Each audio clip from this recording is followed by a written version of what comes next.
أعوذ بالله من الشيطان الرجيم. بسم الله الرحمن الرحيم. الحمد لله رب العالمين الرحمن الرحيم مالك يوم الدين. إياك نعبد وإياك نستعين اهدنا الصراط المستقيم صراط الذين أنعمت عليهم غير المغضوب عليهم ولا الضالين آمين.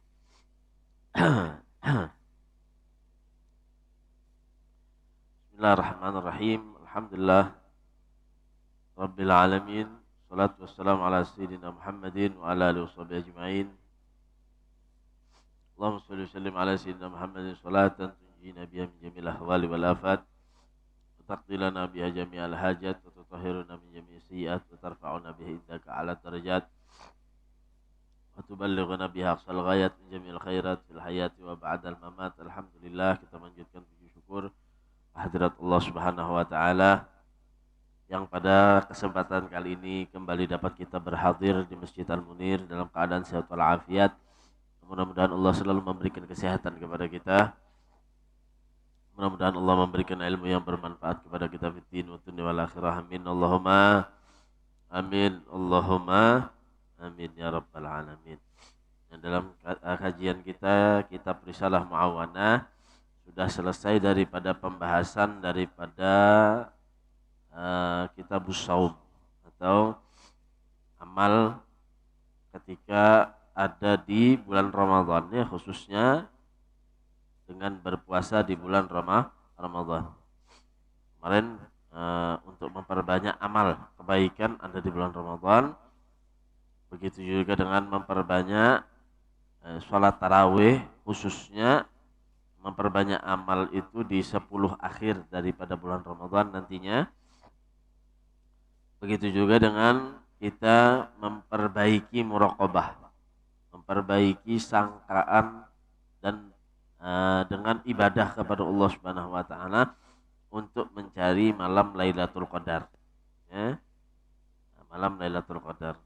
Para ulama mengatakan malam Lailatul Qadar itu paling banyak diturunkan di 10 akhir di bulan Ramadan pada malam-malam yang ganjil.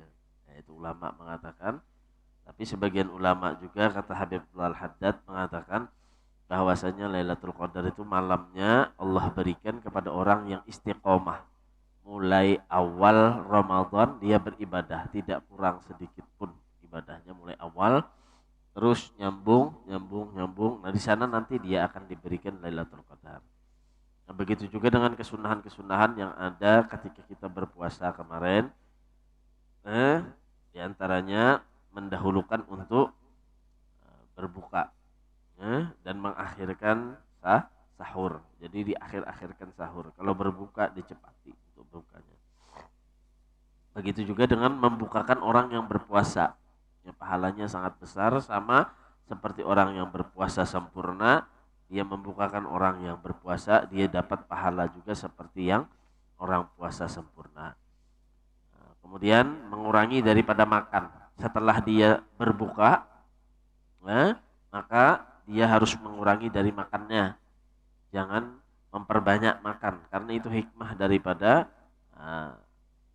di bulan Ramadan kita dengan berpuasa akan menyebabkan menurunnya nafsu akhirnya dengan kita mengurangi makan di bulan Ramadan, dan akan meningkatkan daripada kualitas iman kita, ya. Nah, kemudian digiringi lagi dengan puasa setelah selesai 30 hari bulan Ramadan. Maka puasa yang sangat dianjurkan adalah puasa 6. Ya, puasa 6 atau bulan Syawal. Nah, itu sama kalau kita puasa 6 itu membandingi dengan puasa setahunan pahalanya. Ya, puasa setahunan pahalanya. Boleh dilakukan langsung setelah hari kedua, sebagaimana adatnya orang Tarim dikatakan, ya. Jadi yang kedua, jadi Syawal hari kedua itu mereka sudah berpuasa. Atau boleh juga, yang penting tidak keluar daripada bulan Syawal. Boleh terpisah atau langsung 6 hari berturut-turut atau berpisah. Atau bisa juga digabung Senin Kemis bisa, ya. Yang penting totalnya 6. Nah, di sana puasa halanya yang sangat berat, banyak Allah berikan, kata Habib Al-Haddad kemarin, asasul mujahadah, fondasi daripada untuk berjihad melawan hawa nafsu itu puasa. Jadi tamengnya atau asasnya untuk hawa nafsu kita nih kita gambleng, kita ajari, kita didik adalah dengan berpuasa. Karena jangan Nabi ya Pak, puasa itu nisfu sabar, separuh daripada kesabaran. Dan pahalanya sangat besar karena kata Allah mereka sudah mengorbankan lapar, mengorbankan daripada haus karena sebab aku dan meninggalkan syahwatnya, maka orang yang berpuasa itu tidak ada yang dia dapatkan daripada pahalanya kecuali kata Allah Subhanahu wa taala, aku yang akan membalasnya. Bahkan dikatakan dalam satu hadis, bau mulutnya orang yang berpuasa itu lebih wangi di sisi Allah Subhanahu wa taala daripada bau wangi-wangian misik. Itu lebih disenangi oleh Allah Subhanahu wa taala. Nah, itu latihan bagi kita. Begitu juga dengan puasa-puasa sunnah. Kemarin Senin Kemis, puasa putih, puasa Asyura, puasa Tasu'a. Itu kemarin ya dianjurkan. Jadi kalau kita bisa puasa bulan Ramadan full, begitu juga ditambah dengan puasa-puasa sunnahnya kita amalkan, itu akan menjadi sebab kebaikan di dalam diri kita untuk dekat kepada Allah Subhanahu wa taala, memperbaiki diri kita. Nah, kemudian masuk kita kepada bab haji. Bab haji wal umrah. Jadi membahas tentang haji dan umrah. Tapi insya Allah pembahasan tentang haji dan umrah ini akan kita bahas di pertemuan yang akan datang. Jadi di pertemuan kali ini kita membahas sedikit tentang Isra wal Mi'raj Nabi kita Muhammad sallallahu alaihi wasallam. Apabila diadakan di sini sudah kah belum kah? Apabila malam ini. Nah, jadi ada satu peristiwa yang luar biasa Allah berikan kepada Nabi kita Muhammad SAW, yaitu peristiwa yang ada di bulan Rajab. Di bulan Rajab ini seluruh penjuru dunia orang muslimin memperingati peringatan yang disebut dengan Isra wal Mi'raj. Itu Allah berikan khusus kepada Nabi kita Muhammad.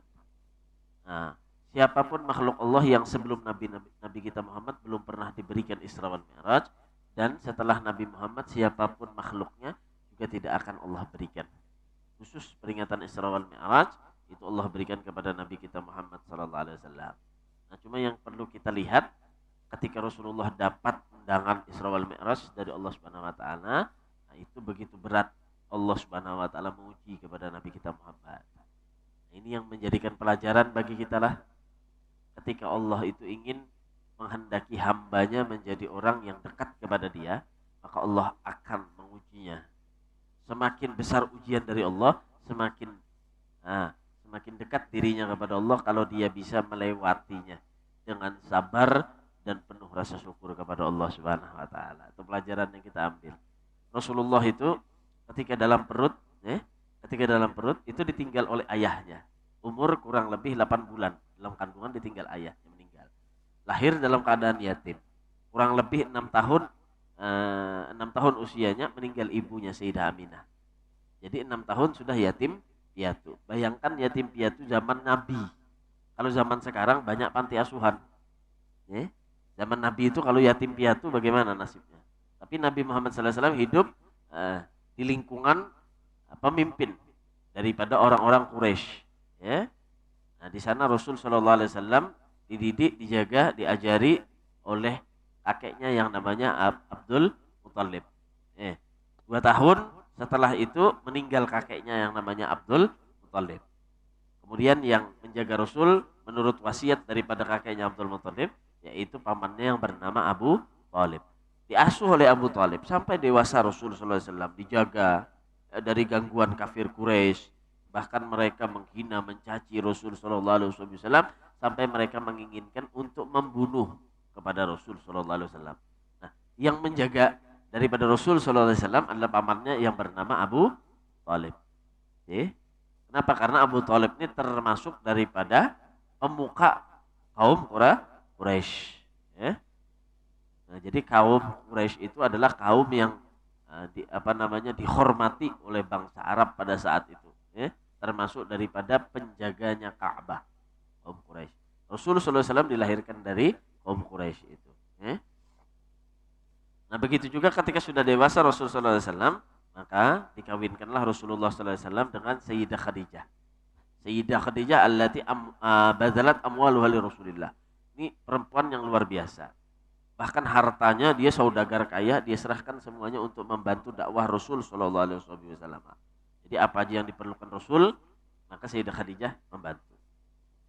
Jadi Abu Thalib melindungi Rasul, Sayyidah Khadijah melayani kepada Rasul sallallahu alaihi wasallam. Nah, dua sosok inilah yang banyak waktunya, yang panjang masanya membarengi hidup Rasul sallallahu alaihi wasallam, menjaga Rasul sallallahu alaihi wasallam, melayani kepada Rasul sallallahu alaihi wasallam.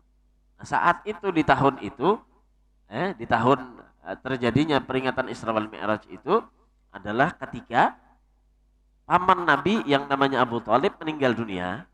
Tidak lama berselang dari itu istri Nabi yang namanya Sayyidah Khadijah juga meninggal dunia. Ini yang paling disayang-sayang sama Rasul sallallahu alaihi wasallam. Istri Nabi itu Sayyidah Khadijah luar biasa. Sampai hendak meninggal dunia, ada kawal lagi bangun, berapa aja. Ada kau bangun. Kemudian apa? Yang merawat adalah anaknya, yaitu Fatimah Zahra. Ujar Sayyidah Khadijah, wahai Fatimah anakku, bila abah datang nanti bulik ke rumah, maka bangunkan Khadijah. Seakan-akan Rasulullah itu tidak melihat Khadijah dalam keadaan sakit. Jangan sampai khawatir, jangan sampai Khadijah menjadi sebab terhalang dakwahnya Rasul sallallahu alaihi wasallam. Jadi bangunakan kayak gini bahasa kita. Bilanya Rasulullah bulik, bangunakan. Kayak apa caranya disandarakan. Akhirnya Rasulullah bulik, diangkat badannya oleh Sayyidah Fatimah, disandarakan di kakinya, di pahanya oleh Sayyidah Fatimah. Senyum Sayyidah Khadijah. Ketika Rasul datang, melihat Rasulullah, istrinya Sayyidah Khadijah seakan-akan orang yang tidak sakit, sudah sembuh dari penyakitnya. Tenang hatinya Rasulullah. Akhirnya Rasulullah ingin keluar rumah lagi untuk berdakwah. Sampai di depan pintu belum keluar, Sayyidah Fatimah mengatakan, wahai abah, Khadijah telah meninggal dunia. Nah, sampai akhir hayatnya tidak pernah merepotkan Rasul sallallahu alaihi wasallam. Kemudian pesan daripada Sayyidah Khadijah, sampaikan wahai anakku Fatimah kepada Rasul sallallahu alaihi wasallam, sebarkan dakwah Islam sampai ke seluruh penjuru dunia. Alhamdulillah cahaya Islam itu sampai kepada kita saat ini berkat perjuangannya, termasuk perjuangan yang paling besar adalah istrinya Nabi Sayyidah Khadijatul Kubra. Kemudian Sayyidah Khadijah apabila Rasul sallallahu alaihi wasallam masih membutuhkan daripada bantuan Sayyidah Khadijah, Khadijah tidak pernah meninggalkan Rasulullah. Seandainya Rasulullah butuh masih bantuan daripada Sayyidah Khadijah, maka silahkan gali daripada kuburan Sayyidah Khadijah, ada tulang belulang Sayyidah Khadijah, boleh dijual untuk membantu dakwahnya Rasul sallallahu alaihi wasallam. Jadi perjuangannya luar biasalah Sayyidah Khadijah. Nah, pada saat itu meninggal pamannya Nabi yang luar biasa jaga Nabi, begitu juga istri Nabi Sayyidah Khadijah yang begitu membela kepada Rasul sallallahu alaihi wasallam, termasuk daripada perempuan yang pertama kali memeluk Islam adalah Sayyidah Khadijah. Nah, saat itu Rasulullah bersedih luar biasa, maka tahun itu disebut dengan Ammul Huzun atau tahun kesedihan daripada Rasul sallallahu alaihi wasallam. Nah, di sana Allah Subhanahu wa taala ingin lagi, masih lagi Allah Subhanahu wa taala ingin menguji daripada hambanya yang luar biasa ini. Makanya Rasulullah SAW terkatakan subhanalladzi asra bi abdihi. Allah mengisrakan daripada hambanya. Yang diakui hamba oleh Allah adalah Rasul sallallahu alaihi wasallam. Kemudian Rasul sallallahu alaihi wasallam dalam keadaan sedih mencoba Rasul sallallahu alaihi wasallam untuk hijrah. Jadi pertama kali hijrah Nabi bukan ke Madinah tapi ke kota Taif. Rasul sallallahu alaihi wasallam hijrah ke kota Taif. Karena apa? Ada pemuka-pemuka kaum Taif itu yang mengatakan ingin membaiat Rasul sallallahu alaihi wasallam, berjanji setia. Akhirnya Rasulullah sallallahu alaihi wasallam hijrah ke kota Taif. Sampai di kota Taif, bukan mereka tadi berbaiat setia kepada Rasul sallallahu alaihi wasallam, tapi Rasulullah disambut dengan lemparan batu oleh mereka. Lemparan batu dan teriakan orang gila. Rasulullah dilempar batu sambil diteriaki orang gila. Akhirnya sedih Rasulullah SAW sampai berdarah kakinya Rasulullah SAW. Balik dari kota Taif, malaikat penjaga gunung berkata sama Rasulullah, wahai Rasulullah, hendakkah engkau, nah, kalau Jabal Abi Qubais, gunung Abi Qubais ini aku timpakan kepada penduduk Taif, aku balik gunung ini supaya orang yang ada di Taif ini semuanya rata, meninggal seberataan. Apa kata Rasulullah SAW? Jangan wahai malaikat, karena sesungguhnya mereka tidak mengetahui, dan aku berharap meminta kepada Allah di dalam sulbi mereka nanti akan dilahirkan orang-orang yang beriman kepada Allah dan Rasulnya. Jadi didoakan baik oleh Rasulullah. Jadi pelajaran yang pertama kita dapat apa? Ketika orang menyakiti diri kita, maka berusahalah bagi kita tidak membalas, bahkan mendoakan kepada dia dengan kebaikan. Ini yang diajarkan sama Rasul. Bagaimana Rasulullah SAW masih disakiti, diintimidasi dalam keadaan yang sangat sedih di dalam dirinya Rasul, tapi beliau masih bisa berbuat baik, sabar, syukur kepada Allah Subhanahu wa Ta'ala. Nah, di sanalah ketika Rasulullah SAW balik ke kota Mekah, Rasulullah SAW tidur, di mana di Hijr Ismail. Nah, Hijr Ismail itu ada di depan Ka'bah, batu yang membulat. Nah, itu Hijr Ismail. Kalau mereka nang haji umroh bisa tahu tuh Hijr Ismail. Mudah-mudahan kita diizinkan oleh Allah lah bisa haji dan umroh. Jadi Rasulullah SAW tiduran di Hijr Ismail tadi. Ketika tidur datanglah malaikat Jibril dengan buraq. Buraq itu dikatakan lebih kecil daripada kuda, lebih tinggi daripada keledai. Datang malaikat Jibril membangunkan Rasul SAW. Buraq ini dikatakan jalannya, sejauh mata kita memandang itu satu langkahnya buraq. Jadi kalau kita memandang paling jauh mana, nah di sana satu langkahnya buraq. Jadi lajunya luar biasa buraq tadi ya. Nah itu. Kemudian Rasulullah SAW dibawa dari Masjidil Haram ke Masjidil Aqsa di Palestina. Dari Masjidil Haram yang ada di Mekah menuju ke Palestina, menuju ke Masjidil Aqsa yang ada di Palestina. Nah di sana Rasulullah SAW disambut oleh 124.000 para nabi dan 313 para rasul, dan mereka mendirikan saf untuk sholat. Kemudian mereka menunjuk Nabi Adam sebagai imam. Kenapa? Nabi Adam paling tua. Kata Nabi Adam, saat ini bukan saatnya untuk tua-tuaan. Akhirnya Pak, ditunjuk lagi Nabi Ibrahim. Kenapa? Abul Anbiya. Kata Nabi Ibrahim, saat ini bukan saatnya untuk Nabi Ibrahim yang maju. Yang pantas menjadi imam saat ini adalah Nabi kita Muhammad Sallallahu Alaihi Wasallam, karena dia adalah tamu khusus Allah, ila hadratillah, nantinya diundang khusus oleh Allah Subhanahu wa Ta'ala. Akhirnya sudah diimami oleh Rasul Sallallahu Alaihi Wasallam, tabarrukan dari Rasul Sallallahu Alaihi Wasallam. Mereka mengambil berkah kepada Nabi kita Muhammad Sallallahu Alaihi Wasallam. Kemudian selesai Rasul Sallallahu Alaihi Wasallam diajak Mi'raj. Nah, jadi Isra itu perjalanan daripada Masjidil Haram ke Masjidil Aqsa. Nah, Mi'raj dan perjalanan dari Masjidil Aqsa ila Sidratil Muntaha ila hadratillah. Naik Rasul Sallallahu Alaihi Wasallam. Rasulullah SAW naik ke langit yang pertama, bertemu dengan malaikat. Malaikat penjaga daripada awan, penjaga daripada langit. Bagaimana bayangkan pian besarnya malaikat itu? Langit nang kada betihang, penjaganya kayak peganalnya. Kemudian bertanya dia kepada malaikat Jibril, siapa ini yang bersamamu? Kata malaikat tadi, ini adalah Habibullah. Ini adalah tamu khusus undangan Allah Subhanahu wa Ta'ala. Akhirnya dibukakan pintu langit. Rasulullah SAW dalam satu riwayat melihat malaikat yang begitu besar tadi, penjaga langit, banyak sayapnya. Dan Rasul juga bertanya, wahai malaikat Jibril, ini siapa? Ini malaikat wahai Rasulullah, penjaga langit. Begitu banyak tangannya atau sayapnya. Rasul bertanya kepada malaikat itu, apa kerjaanmu? Kerjaku adalah menjaga langit. Wahai Rasulullah SAW, apa aja yang terjadi naik dan turun dari langit ini, semuanya akan aku pertanggungjawabkan kepada Allah. Termasuk air hujan pun turun, itu aku pertanggungjawabkan di hadapan Allah Subhanahu wa Ta'ala. Kita berapa tetes saja banyu hujan itu turun, dipertanggungjawabkan oleh malaikat. Kata Rasulullah SAW, nah kalau pian bisa menghitung aja daripada tetesan air hujan yang turun ke muka bumi, lalu apa yang kada pian bisa hitung? Karena banyaknya sayapnya malaikat yang ganal orang tadi. Ajar malaikat itu, wahai Rasulullah, satu aja yang kada bisa ulun hitung di muka bumi, yaitu pahala daripada umat pian yang bersolawat kepadamu wahai Rasulullah sallallahu alaihi wasallam. Itu pahalanya besar. Kada bisa ulun hitung karena rahmat Allah Subhanahu wa Ta'ala. Makanya dalam satu ayat disebutkan innallaha malaikatahu yusallu 'alan nabi. Bahkan Allah dan seluruh para malaikatnya bersolawat kepada Rasul sallallahu alaihi wasallam. Nah, kemudian Rasulullah di langit pertama tadi bertemu dengan manusia besar. Nah, dikatakan sampai 70 hasta badannya.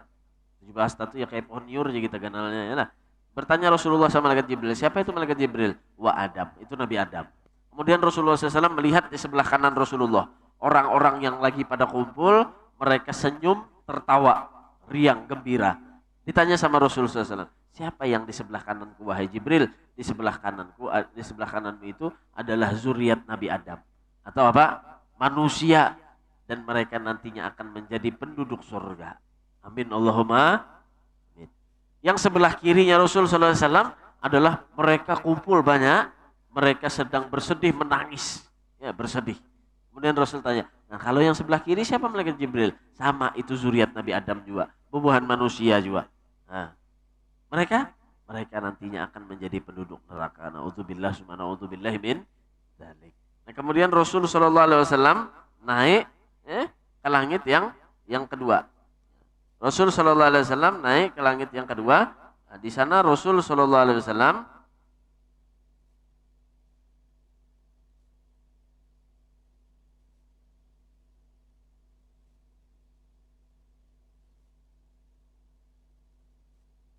Nah, di sana Rasul SAW bertemu dengan Nabi Isa dan Nabi Yahya. Nabi Isa dan Nabi Yahya. Kemudian naik Rasul SAW di langit yang ketiga. Rasul SAW bertemu dengan Nabi Yusuf alaihissalam. Nah, di sana Rasul mengatakan, Ra'aituhu utiya satral jamal. Aku nggak pernah ngelihat orang yang paling tampan, kata Rasulullah, melebihi tampannya daripada Nabi Yusuf. Seakan-akan aku ngelihat Nabi Yusuf ini separuh ketampanan Allah berikan kepada Nabi Yusuf. Ya, kalau hamil itu bacakan surat Yusuf supaya anaknya bungas,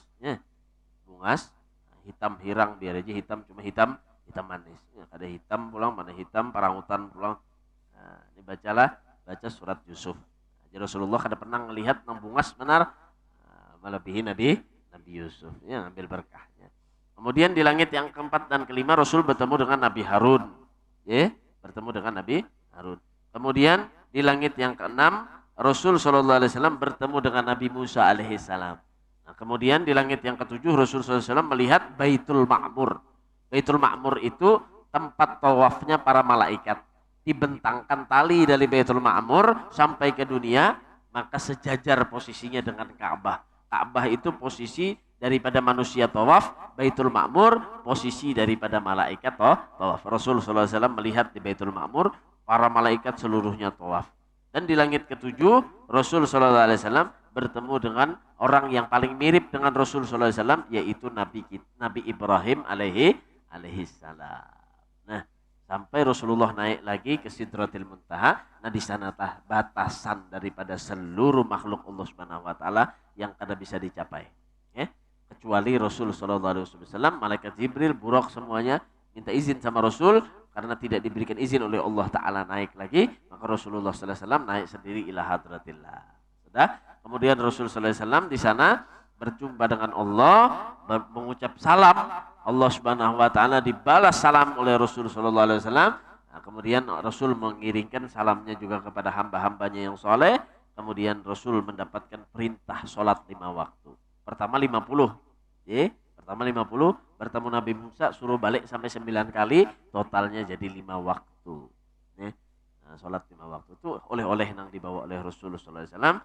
Maka hargai apa yang dibawa Nabi kita Muhammad SAW dengan sholat tadi, jaga sholat kita. Ingatkan, zuhru Rasulillah. Zuhur itu adalah zuhurnya Rasulullah. Wal asru Rasulillah. Asar itu asarnya Rasulullah. Wal maghrib Rasulillah. Maghribnya Rasulillah. Wal isya Rasulillah. Isya itu adalah waktu isya Rasulullah. Was subhu Rasulillah. Subuh itu adalah subuhnya Rasulullah SAW. Nah, itu yang dibawa oleh Rasulullah SAW. Maka jaga dengan perintah sholat 5 waktu tadi. Benar-benar kita kerjakan. Kemudian sudah Rasulullah SAW pulang, balik lagi ke kota Mekah. Subuhnya, langsung ketemu dengan Rasul pertama kali Abu Jahal ketemu dengan Rasul SAW. Langsung penanya Abu Jahal. Entah ada apa melihat Rasul, langsung tanya. Ada apa? Ada apa? Kayaknya aneh nih. Atau Abu Jahal. Rasulullah ceritakan sama Rasulullah SAW. Aku tadi Isra wal Mi'raj. Diceritakan Rasul sebenarnya baru Isra. Aku perjalanan Nabi dari Masjidil Haram ke Masjidil Aqsa. Lailan. Separuh malam aja. Ya, sedikit waktu aja. Wah, benar sudah aja Abu Jahal. Ini sudah orang yang lewat batas pembohongnya.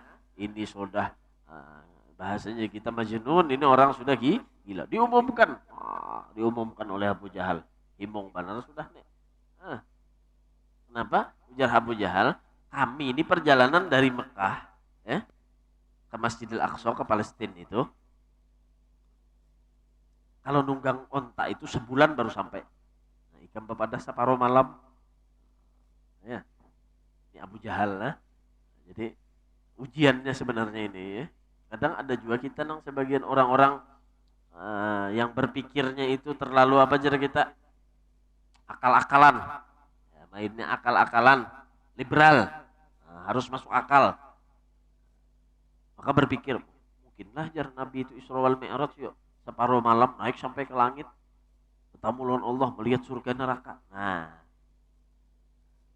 Maka rancang dicontohkan kalau ada samutnya ada di Bandara Surabaya. Di Bandara Juanda Surabaya. Jalan samut tadi. Sampai ya Pak, naik ke kantong baju urang. Urang ini sekalinya berangkat dari Surabaya ke Banjarmasin. Berapa perjalanan Surabaya Banjarmasin? Ada sampai sejam. Sampai ya lah. Naik samut nih ke baju urang, naik. Umpat sampai ke Surabaya. Sampai ke Banjarmasin. Turun samut tadi. Jalan pulang samut nih. Naik pulang sekalinya samut nih ke baju urang. Urang tuh berangkat pulang dari Banjarmasin ke Surabaya. Bolak-balik 2 jam. Samut bolak-balik Banjarmasin Surabaya 2 jam. Sampai di Bandara Surabaya Juanda, turun samut tadi. Tatamu samut tadi lawan samut-samut yang lain. Ya. Bagi saya, jika menjadi samut aku tadi ke Banjarmasin 2 jam aja bolak-balik. Wah, jarang samut tadi. Utak samut mana menerima ya kalau dusta banget ikam nih jar. Coba ikam berjalan kamu kagang tuh jenah. 2 hari 2 malam baru sampai lagi ikam. Yang kada tahu kalau nang memperjalankan adalah manusia lain samutnya bang nambah jalan mulai Surabaya ke Banjarmasin inya umpat makanya Allah menekankan di sana kepada Abu Jahal dengan ayat yang diturunkan subhanalladzi asra bi abdihi maha suci Allah yang memperjalankan kepada hambanya lain Rasulullah yang berjalan nang memperjalankan adalah Allah menegaskan. Kalau kuasanya Allah, kan ada yang bisa menentang. Gampang semuanya itu bagi Allah Subhanahu wa taala. Allah menekankan subhanalladzi asra bi abdihi. Allah yang memperjalankan kepada hambanya, khusus hambanya yaitu Rasulullah sallallahu alaihi wa ala alihi wasallam. Nah, jadi mudah-mudahan dengan hikmah Isra wal Mi'raj itu iman kita bertambah kepada Allah. Dan mudah-mudahan kita dijadikan orang yang istiqomah selalu muttabi' mengikut kepada Rasul sallallahu alaihi wasallam. Nah, ingat-ingat waktu sholatnya 5 waktu perbaiki. Nah, yang selama ini banyak meninggalkan sholat 5 waktu bertobat kepada Allah Subhanahu wa taala, perbaiki sholat. Jangan tahun ini menjadi tahun terakhir kita hiduplah. Nah, mudah-mudahan kita kau istiqomah, mudah-mudahan kita kau meniru baginda Nabi kita Muhammad sallallahu alaihi wasallam. Amin Allahumma. Mudah-mudahan dosa kita semua diampuni oleh Allah. Dosa orang tua kita yang telah meninggal dunia diampuni oleh Allah Subhanahu wa taala. Mudah-mudahan orang tua kita yang masih hidup dipanjangkan umur sehatkan badan oleh Allah Subhanahu wa taala. Mudah-mudahan ada yang sakit di antara kita disembuhkan dari penyakit, punya hajat-hajat yang dikabulkan oleh Allah Subhanahu wa taala. Dan mudah-mudahan yang punya anak jadikan anak yang saleh wa saleh. Ala hadhihi niyyah wa kulli niyatin salihah jamilah syamilal khairatid dunya wal akhirah ila hadratin Nabi Muhammadin sallallahu alaihi wasallam. Al-Fatihah.